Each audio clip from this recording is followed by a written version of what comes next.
ആറ്റുകാൽ പൊങ്കാലയ്ക്കെത്തിയ നടി ജലജ ഇപ്പോൾ സി മലയാളം ന്യൂസിനൊപ്പം ചേരുകയാണ്.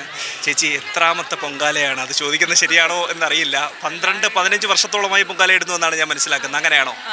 10-15 വർഷത്തോളമായി. നമ്മളിങ്ങനെ ഒരു കൗണ്ട് വെക്കാറില്ലല്ലോ. നമ്മൾക്ക് വരാൻ പറ്റുന്നിടത്തോളം നമ്മൾ വന്ന് ചെയ്യുന്നു. അപ്പോൾ ആ ഒരു ഭാഗ്യം ഇപ്രാവശ്യം കിട്ടി. അപ്പോൾ വളരെ സന്തോഷം. വന്ന് ഇടാനുള്ള ഭാഗ്യം. അമ്മയുടെ നടയിൽ തന്നെ വന്ന് ഇട്ടിട്ട് ഇനിയും പ്രാർത്ഥിക്കാനും പോകണം. അപ്പോൾ അതൊരു വലിയ ഭാഗ്യവും അതൊരു അനുഗ്രഹമായിട്ട് തന്നെയാണ് ഞാൻ കാണുന്നത്. കഴിഞ്ഞ വർഷം ഞാൻ ഈ റെസ്പോൺസ് എടുക്കുന്ന സമയത്ത് ഇതുപോലെ ഗൗരിവന്ദനത്തിൽ ഉണ്ടായിരുന്ന സമയത്ത് മകൾ ദേവി കൂടി ഉണ്ടായിരുന്നു. ഇപ്രാവശ്യം ദേവി തിരക്കുകളിലാണോ? തിരക്കിലല്ല, വരാൻ പറ്റിയില്ല ദേവിക്ക് ഇപ്രാവശ്യം. അതെ, വരണം എന്ന് ആഗ്രഹം ഉണ്ടായിരുന്നു, പക്ഷെ വരാൻ പറ്റിയില്ല. കോവിഡ് കാലത്തൊക്കെ തന്നെ നമ്മൾ വീടുകളിലായിരുന്നു പൊങ്കാലയിട്ടിരുന്നത്. ഇപ്പോൾ ആ പൂർണ്ണ നിയന്ത്രണങ്ങളൊക്കെ തന്നെ മാറി നമ്മൾ എല്ലാവരും വീണ്ടും പൂർവ്വസ്ഥിതിയിലേക്ക് പഴയ പോലെ ഒത്തുചേർന്നിരിക്കുന്നു. എങ്ങനെയാണ് ഈ ഒരു കാലത്തെ ഓർക്കുന്നത്?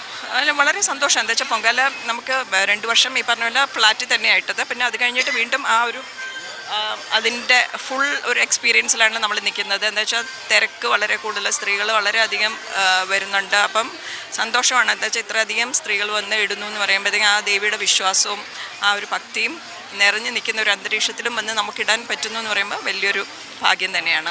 ആറ്റുകാൽ ദേവിക്കായി എന്തൊക്കെ വിഭവങ്ങളാണ് ഇപ്രാവശ്യം അങ്ങനെ ഒത്തിരി വിഭവങ്ങളൊന്നും അല്ല. ദേവിക്ക് ഇഷ്ടമുള്ള പായസം തന്നെയാണ് വെക്കുന്നത്. എല്ലാ പ്രാവശ്യം അത് തന്നെ ചെയ്യുന്നത്, ഇപ്രാവശ്യം അത് തന്നെയാണ് ചെയ്തത്. പുതിയ പ്രോജക്ട്സ് ഒക്കെ പ്രോജക്ട്സ് വരുന്നുണ്ട്, പക്ഷെ ഒന്നും കൺഫേം ചെയ്തിട്ടില്ല. എല്ലാ അനുഗ്രഹങ്ങളും ഉണ്ടാകട്ടെ എന്ന് പ്രാർത്ഥിക്കുന്നു. ഉണ്ടാവട്ടെ, അതേ പ്രാർത്ഥന. പൊങ്കാലാശംസകൾ. Same to you. എല്ലാവർക്കും പൊങ്കാലാശംസകൾ. അതുതന്നെയാണ് നടി ജലജയ്ക്കും പറയാനുള്ളത്. എല്ലാ വർഷത്തെയും പോലെ ആറ്റുകാൽ ക്ഷേത്രത്തിന് പുറകുവശത്തുള്ള ഗൗരിവന്ദനം ലോഡ്ജിന് മുന്നിലാണ് ഈ വർഷവും ജലജ പൊങ്കാലയിട്ടത്. തിരുവനന്തപുരത്ത് നിന്ന് അഭിജിത്ത് ജയൻ, സി മലയാളം ന്യൂസ്. ഏറ്റവും പുതിയ വാർത്തകളും വിശേഷങ്ങളും വിരൽ തുമ്പിലറിയാൻ സി മലയാളം ന്യൂസ് എല്ലാ ഡിജിറ്റൽ പ്ലാറ്റ്ഫോമുകളിലും ലഭ്യം.